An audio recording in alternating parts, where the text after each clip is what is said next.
So why does your customer ask about price and then lose interest? It's the weirdest thing.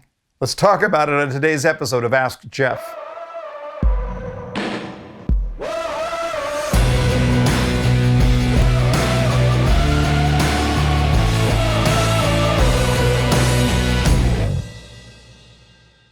All right, so I got a great question that came in to Ask Jeff. I love this question because it's something we all have to deal with from time to time. Here's what it says. Why does a customer ask a detailed price question and then lose interest when you answer it? I think our prices are in line, but it somehow seems to slow down the process. It's a very, very interesting question, and we see this happen where a customer will come in, they'll ask about price, we'll answer the question, and they'll ask a follow-up question, we'll answer that, and the next thing you know, we're knee-deep into a discussion on pricing, only to find that our customer has now clammed up, and they don't even want to proceed anymore. They look sort of dazed and confused. Why does this happen? Well, it happens because you're having a detailed price conversation, which is a concrete conversation, but you're having it around an abstract concept. That is, do they love your product? Anytime that you get a price discussion in front of a product discussion, it's going to do nothing but confuse the customer's mind.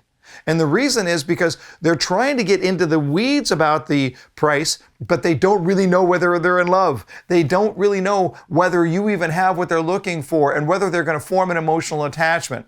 See, when we make decisions, when we make purchase decisions, we make them in our gut first. Our gut makes the decision, our mind then backs that up, creates a story to defend that and to define that, but it gets made in our gut. So if you're having that detailed price conversation first, there is no gut. There's nothing that's gone on in your customer's gut that causes them to really fall in love with the product first and even see a need to have a price conversation. All right, so how do you work your way around this? Well, you simply don't do it. You only give a customer enough price information to take the price discussion off the table. So if a customer's asking about price, I might look at it and say, well, we start here, we go up to about this, but it's going to depend on a lot of things, mostly what you're looking for. So let's figure out what you're looking for, and I'll be happy to get into a detailed conversation about the price. You see, if I've done that, and now we find what they're looking for, well, if we don't have what they're looking for, then what difference does it make what it costs, right? But if we do have it, they've got context.